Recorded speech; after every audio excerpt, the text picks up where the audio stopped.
बहू, बांझ तुम हो और डॉक्टर के पास मेरे बेटे को ले जाओगी। सब उस बूढ़ी औरत को मोतियों वाली अम्मा कहकर बुलाते थे। आज अम्मा बरसों बाद इस गांव में आई थी।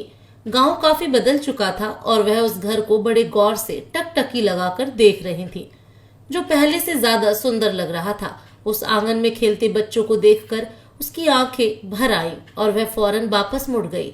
गांव के बाहर बने खंडहर की ओर पीछे पीछे सैकड़ों औरतें मोतियों वाली अम्मा की जय बोलते हुए आ रही थीं। कल और आज में बस यही समानता थी कि पहले भी कोई उसके आंसू न देख पाता था और न आज देख पाता है। उस खंडहर में ही अम्मा रह रही थीं। वैसे भी कौन सा उसका एक ठिकाना था, आज यहाँ तो कल वहाँ।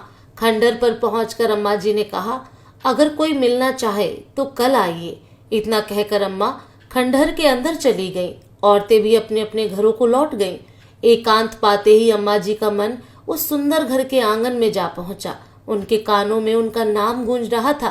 उनकी सासू माँ उन्हें पुकार रही थी, लक्ष्मी, ओ लक्ष्मी, आजा बेटा, नाश्ता कर ले, कब से घर के काम में लगी हुई है।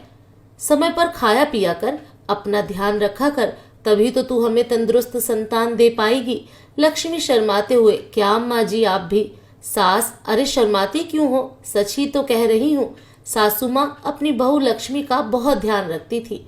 लक्ष्मी बहुत सुंदर और समझदार थी। उसका पति जगदीश इकलौती संतान था। जगदीश भी लक्ष्मी को बेहद चाहता था और अपनी माँ से डरता भी बहुत था। इसी प्यार भरे माहौल में 3 वर्ष बीत चुके थे, किंतु लक्ष्मी की गोद अभी तक खाली थी। दोपहर में खाली समय बिताने के लिए लक्ष्मी रंग बिरंगे मोतियों की मालाएं बनाती थी। एक दुकानदार ढेर सारे मोती और सुई धागा दे जाता था और बताकर जाता था कि कितनी मालाएं बनानी है। गांव में कुछ दूसरी औरतें भी यह काम करती थीं। लक्ष्मी को नीले और लाल रंग के मोती बेहद पसंद थे।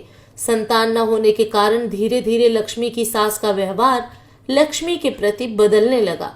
वह कभी दूसरों के सामने उसे ताने मारती थी, कभी अकेले में। लक्ष्मी वैद्य जी को दिखा आई थी, पर उनकी दवा ने भी काम न किया। लक्ष्मी ने एक बार अपनी सास से कहा, अम्मा जी, मैं और ये दोनों एक बार शहर में बड़े डॉक्टर को दिखा देते हैं। सास ने कहा, करमजली, सारी कमी तेरे अंदर है, बांझ है तू, बांझ। मेरे बेटे को डॉक्टर के पास ले जाकर पूरे गांव में उसका नाम बदनाम करना चाहती है। कोई कमी ना है उसमें, मर्द है वो, मर्द।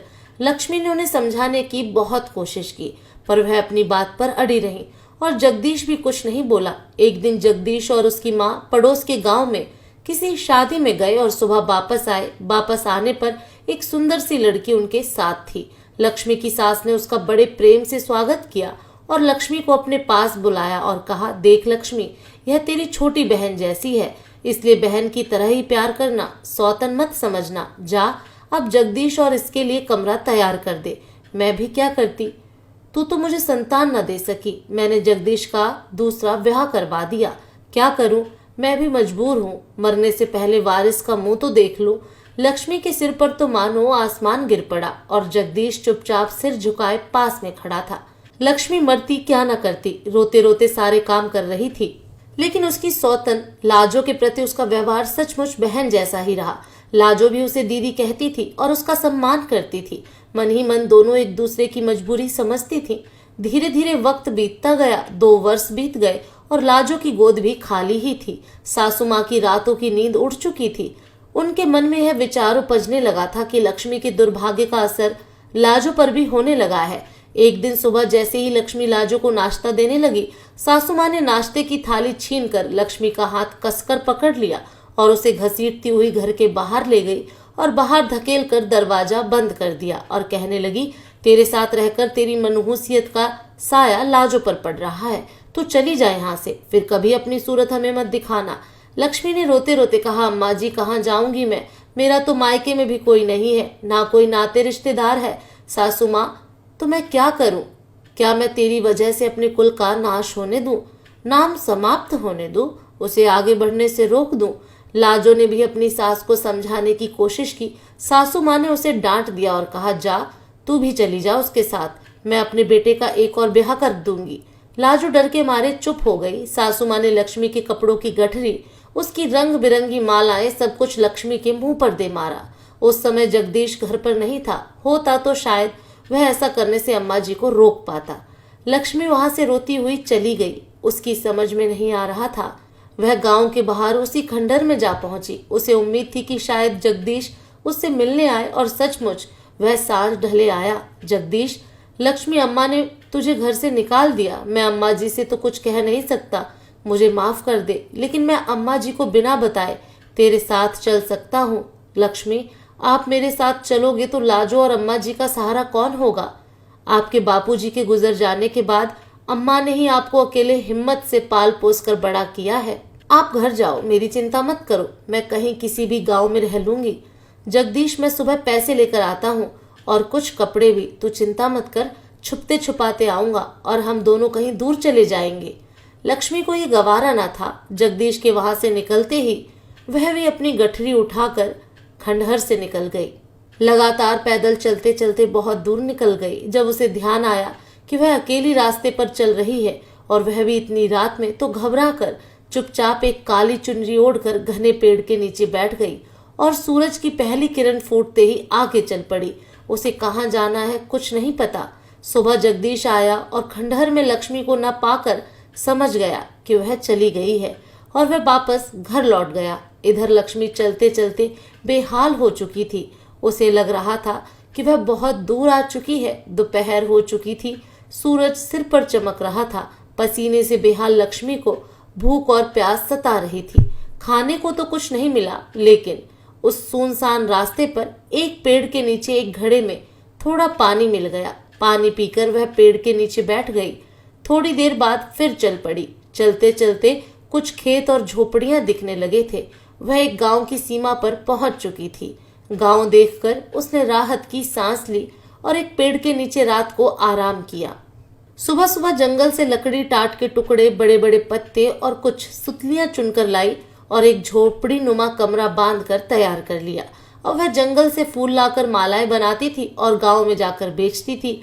एक दिन शाम को उसी झोपड़ी के बाहर बैठी भगवान का भजन गुनगुना रही थी। गांव की दो औरतें हाट से सब्जियां खरीदकर लौट रही थीं। लक्ष्मी को वहां अकेला बैठे देखकर वे दोनों भी उसके पास आकर बैठ गई और उसका भजन सुनने लगी। लक्ष्मी ने उन्हें 2-3 भजन सुनाए और बातों बातों में वह लक्ष्मी के बारे में पूछने लगी। लक्ष्मी ने उन्हें टाल दिया। बातें करते करते उनमें से एक औरत ने बताया कि उसकी बहू गर्भवती है। उसने यह भी बताया कि उसकी बहू के बच्चे जीवित नहीं रह पाते हैं, जन्म लेते ही उनकी मृत्यु हो जाती है। लक्ष्मी ने कहा, तुम चिंता मत करो बहन, तुम्हारे घर स्वस्थ सुंदर कन्या का जन्म होगा। और फिर उसे न जाने क्या सूझा, उठकर अंदर गई और एक सुंदर सा लाल रंग का मोती उस औरत के हाथ में देते हुए बोली, यह लाल मोती काले धागे में डालकर अपनी बहू को पहना देना। इस बार कोई गड़बड़ नहीं होगी। ईश्वर के आशीर्वाद से बहू और बच्ची दोनों स्वस्थ रहेंगे। उस औरत ने अपनी बहू को मोती पहना दिया और जैसा लक्ष्मी ने कहा था वैसा ही हुआ। उस औरत का लक्ष्मी पर विश्वास बन गया। वह अपनी पहचान वाली एक औरत को उसकी बहू को संतान होने का आशीर्वाद दिलवाने लक्ष्मी के पास ले आई और लक्ष्मी को मिठाई के साथ साथ खाने पीने का सामान भी दे गई। लक्ष्मी ने उसे ईश्वर के आशीर्वाद के साथ नीला मोती दिया। उसके यहाँ पुत्र ने जन्म लिया। बस तब से लक्ष्मी को फूलों की माला बनाकर बेचने की जरूरत नहीं रही। गांव वाले अपने प्रेम और श्रद्धा से कुछ न कुछ दे जाते थे। लक्ष्मी कभी किसी से कुछ नहीं मांगती थी। धीरे धीरे उसे अलग अलग गांव के लोग निमंत्रण देने लगे और वह मोतियों वाली अम्मा के नाम से प्रसिद्ध हो गई। एकांत में वह बहुत रोती थी और कहती थी, हे ईश्वर, तूने मुझे संतान नहीं दी तो तूने मुझे ही क्यों चुना दूसरों को संतान का आशीर्वाद देने के लिए। मैं खुश हूँ कि सबके घरों में खुशियां आए, लेकिन मेरी गोद तूने क्यों खाली रखी। उसके हृदय की पीड़ा और आंसू देखने वाला कोई नहीं था। एक बार लक्ष्मी किसी गांव में गई थी। तब उसने वहां लाजो को एक लड़के के साथ घूमते हुए देखा। उस गांव में लाजो का मायका था। लक्ष्मी ने किसी से कहकर लाजो को अकेले में मिलने के लिए बुलाया। लाजो आई, लक्ष्मी को देखकर हैरान रह गई और फिर दोनों गले लगकर बड़े प्यार से मिली। लक्ष्मी ने लाजो से उस लड़के के बारे में पूछा। लक्ष्मी, वह लड़का कौन था जिसके साथ तुम घूम रही थी? लाजो, शादी से पहले मैं उसे पसंद करती थी। हम दोनों एक दूसरे के बारे में अपने घर वालों को बताने वाले थे, पर तभी अचानक मेरी शादी घर वालों ने जगदीश से करवा दी और हम किसी से कुछ नहीं कह पाए। दीदी, आपके जाने के बाद मैंने एक बार अम्मा जी से कहा था कि हम जगदीश की जांच बड़े डॉक्टर से करवा लेते हैं। अम्मा जी ने पूरा घर सिर पर उठा लिया। उनकी नजर में पति की जांच का मतलब है मर्द को नामर्द कहना। वह नहीं समझती कि कमी किसी में भी हो सकती है और उसे दवाइयों से दूर भी किया जा सकता है। सासू माँ मुझे भी घर से निकालने की बात करने लगी और मेरे मायके वाले तो बहुत गरीब है, मुझे पूरी उम्र बिठाकर खिला नहीं सकते। जगदीश से भी मुझे कोई शिकायत नहीं है और मैं उनसे अलग भी होना नहीं चाहती। मैंने इस लड़के को सारी बात बताई तो वह मेरी मदद के लिए मान गया। लक्ष्मी, लाजो यह तो गलत है। यह कैसी मदद हुई भला? संतान के लिए जगदीश को तो धोखा मत दो, कोई बच्चा गोद ले लो। लाजो दीदी, वह भी तो माँ की सुनते हैं। मैं भी क्या करूं, उसी घर में रहना है मुझे। और फिर क्या आपको लगता है कि सासू माँ बच्चा गोद लेने को मान जाएंगी? नहीं, वह कभी नहीं मानेंगी। ऐसा कहकर लाजो चली गई। उसके बाद लक्ष्मी का मन उस गांव में नहीं लगा। आज बहुत बरस बाद वह अपने गांव आई थी और उस आंगन को देख रही थी जहां बच्चे खेल रहे थे। खंडहर में अकेली पड़ी हुई वह सिर्फ यही सोच रही थी कि मैंने हर रिश्ता ईमानदारी से निभाया, मेरे साथ यह सब क्यों हुआ? ईश्वर, मुझे आपने संतान नहीं दी। मैंने तो आपसे यह आशीर्वाद नहीं मांगा था कि मैं दूसरों को संतान का आशीर्वाद दूं। खाली झोली बाली मैं दूसरों को औलाद होने का आशीर्वाद देती फिरती हूँ। हे ईश्वर, मुझे देखकर क्या तुम्हारा हृदय नहीं फटता? यह सब सोचते सोचते न जाने कब उसकी आंख लग गई और फिर सुबह वही औरतों का मेला, वही समस्याएं, वही आशीर्वाद। समस्याएं सुनते सुनते शाम हो गई और लक्ष्मी ने औरतों से अगले दिन आने को कहा। अंदर जाकर बैठने के लिए चादर बिछाई और घड़े में से पानी लेकर पीने ही जा रही थी कि पायल की आवाज आई। छम छम छम। लक्ष्मी ने बिना देखे कहा, देखिए अब कल आइएगा, मैं बहुत थक गई हूँ। ऐसा कहकर वह पलटी तो देखा कि एक छोटी सी प्यारी सी सुंदर गुड़िया लगभग 2 साल की उसकी तरफ ठुमकते हुए आ रही है। उसे देखकर लक्ष्मी खिल उठी और उसे गोद में उठाकर उससे बातें करने लगी। अरे मेरी प्यारी सी गुड़िया, आप कौन हो? किसके साथ आई हो? केला खाओगी? तभी एक आवाज आई, ये मेरे साथ आई है, मेरी बिटिया है और इसका नाम है छाया। आवाज की दिशा में देखते ही लक्ष्मी भौचक्की रह गई। सामने जगदीश खड़ा था। लक्ष्मी ने तुरंत उसकी तरफ अपनी पीठ कर ली। जगदीश ने कहा, मुझे पता है तुम लक्ष्मी हो। लाजो ने मरने से पहले हमें सब सच बता दिया था, अपना सच भी और तुम्हारा भी।